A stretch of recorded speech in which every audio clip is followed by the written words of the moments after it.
My name is Dan Nowlan. I'm the class of 1987. I currently am a senior director of a research and development team for a company that makes software for health plans and managed care organizations. I really like the garden, is what has impressed me the most on my return here. I haven't been back to the campus in probably 25 years since I graduated. And it's huge. There's a lot of new buildings. The hallways are nicer in some of the areas, but it's really that garden that kind of struck me as something that I was really impressed by.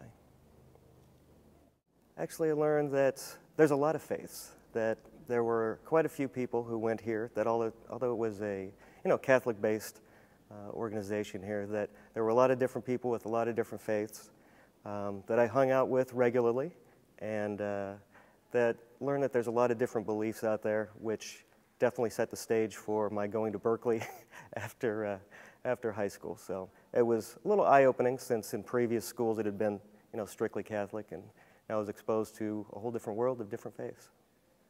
I always remember the hut drill on football. I was a big football fan, went to every game all 4 years I was here, and that was always the time at the end of the game when everyone went silent.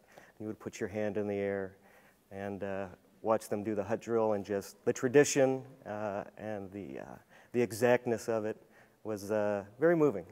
I think that's probably my favorite tradition of all. Definitely had a lot of good teachers while I was here. My favorite, I'd have to say, is Mr. Quinn. Mr. Quinn was a chemistry teacher, taught me junior year. Mr. Quinn was in a wheelchair, had no use of his legs, minimal use of his hands, but he commanded a class like no other teacher that was here.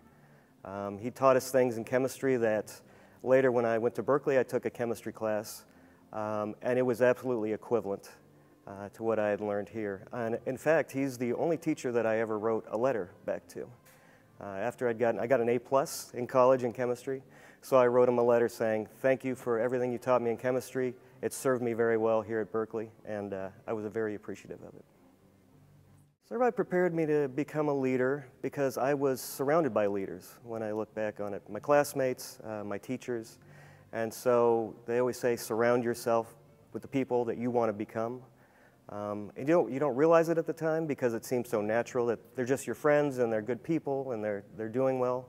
But when you go out into the world, you see, wow, we are the cream of the cream out here. Favorite Servite memory, I would say also would be the football games. Just going there, putting on the colors, hanging out with my friends in the stands, shouting as loud as we could, both for the team and sometimes against the referees if it had to go that way. But again, always a great time, always ended with respect, again with the hut drill. And win or lose, it was just that camaraderie of being with my friends and shouting our lungs out for the Friars on the field.